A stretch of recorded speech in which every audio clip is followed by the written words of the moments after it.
কোনো রকম hand weeks অথবা ইলেকট্রিক বিটারে ঝামেলা ছাড়াই শুধুমাত্র ডাল ঘুটনির সাহায্যে এত বড় স্পঞ্জ একটি কেক তৈরি করা সম্ভব। হ্যাঁ, আপনারা ঠিকই শুনেছেন, শুধুমাত্র ডাল ঘুটনির সাহায্যে নরম তুলতুলে মুখে দিলে মিলিয়ে যাবে এমন একটি স্পঞ্জ কেক আপনাদের তৈরি করে দেখাবো। চলুন তাহলে শুরু করা যাক। সর্বপ্রথম আমরা যেই মোল্ডে কেক তৈরি করব সেই মোল্ডটাকে প্রিপারেট করে নিতে হবে। আপনারা দেখতেই পাচ্ছেন সামান্য একটু তেল দিয়ে একটা পেপার আমি বিছিয়ে দিলাম, তারপর ওটা এক সাইডে রেখে এখন একটি পাতিলে আমি ডিম ভেঙে নেব। এখানে দেখতেই পাচ্ছেন আপনারা তিনটা ডিমের কুসুম আলাদা করে ডিমের সাদা অংশটা আমি আলাদা করে নিচ্ছি। এটা কিন্তু অবশ্যই ফলো করতে হবে, কোনোভাবেই যেন সাদা অংশের সঙ্গে কুসুম একত্রিত না হয়, তাহলে কিন্তু আমাদের ডিমের ফোমটা আর উঠবে না আর কেকটাও ভালো হবে না। আলাদা করা হয়ে গেলে কুসুমগুলো আমি এক সাইডে রেখে এখন সাদা অংশটা এভাবে ডালঘুটনির সাহায্যে এভাবে প্রেস করতে হবে। দেখবেন কিছুক্ষণ পরেই একটা ফোমি ভাব চলে এসেছে। তখন এমন হালকা ফোমি ভাব চলে আসবে, তখন আমি এখানে দিয়ে দেব চিনি। আপনাদের সুবিধার্থে আমি পরিমাপটা বলে দিচ্ছি, 3টা ডিমের জন্য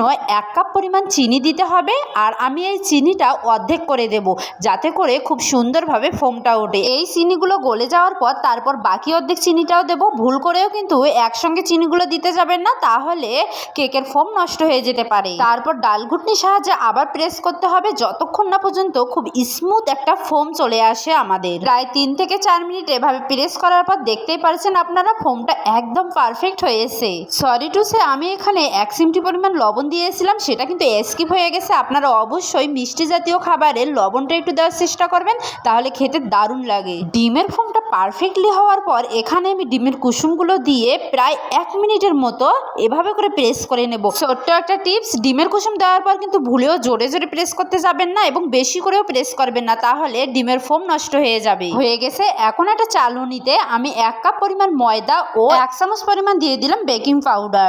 অবশ্যই কিন্তু চেলে নিতে হবে, তা না হলে স্মুথ কেক কিন্তু আপনি পাবেন না। স্মুথ একটা কেক তৈরি করার জন্য পরিমাপটা কিন্তু খুবই গুরুত্বপূর্ণ, তাই পরিমাপটা ঠিক করবেন, তাহলে আপনাদেরও কেক হবে এমন স্পঞ্জি। সবকিছু দেওয়া হয়ে গেলে এখানে আপনারা দেখতেই পাচ্ছেন 1 চির পরিমাণ লেবু দিয়ে দিলাম। ডালঘুটনির সাহায্যে যদি এভাবে করে ফোম করে কেক তৈরি করেন তাহলে তেলের পরিমাণ খুবই সামান্য লাগে, সেটা আপনারা দেখতেই পারলেন। ডিমের যে একটা রক ফ্লেভার থাকে সেই ডিমের গন্ধটা দূর হয়ে যাবে।